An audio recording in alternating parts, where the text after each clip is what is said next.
സ്നേഹമുള്ളവരെ, നമുക്ക് നല്ലൊരു മോട്ടിവേഷൻ കിട്ടിക്കഴിഞ്ഞാൽ അതനുസരിച്ച് ജീവിക്കാൻ നമ്മളെപ്പോഴും റെഡിയാണ്. പക്ഷെ ആരെങ്കിലും അതിനോടൊരു നോ പറഞ്ഞാൽ വീണ്ടും നമ്മൾ പഴയ അവസ്ഥയിലേക്ക് പോകുന്ന ഒരു സ്ഥിതിവിശേഷം നമ്മളെല്ലാവരും കാണാറുമുണ്ട്, അനുഭവിക്കാറുമുണ്ട്.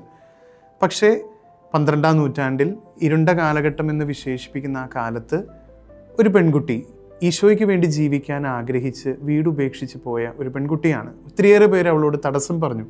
പക്ഷെ അവൾ അതൊന്നും ശ്രദ്ധിച്ചില്ല. അവൾ തൻ്റെ തീരുമാനത്തിൽ ഉറച്ചു നിന്നു.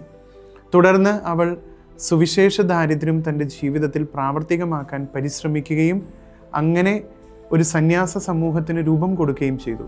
അത് വിശുദ്ധ ക്ലാരയാണ്. ആ കാലഘട്ടത്തിൽ പണ്ഡിതരായ സന്യാസിമാർ മാത്രം സന്യാസ സമൂഹങ്ങൾക്ക് നിയമങ്ങൾ എഴുതിയിരുന്ന, സന്യാസ ചിട്ടകൾ എഴുതിയിരുന്ന കാലഘട്ടത്തിൽ ഒരു സ്ത്രീ ആദ്യമായി സന്യാസിനി സമൂഹത്തിന് വേണ്ടി നിയമം എഴുതുന്നത് വിശുദ്ധ ക്ലാരയാണ്.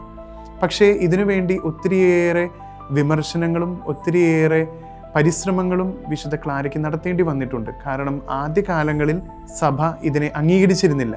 പക്ഷേ അവൾ നിരന്തരമായി ഇതിനു വേണ്ടി പോരാടി എന്നുള്ളതാണ്. അവസാനം അവളുടെ മരണത്തിൻ്റെ തലേ ദിവസമാണ് ഇവരുടെ സന്യാസിനി സമൂഹത്തിൻ്റെ ആ നിയമാവലി അംഗീകരിച്ച് കിട്ടുന്നത്.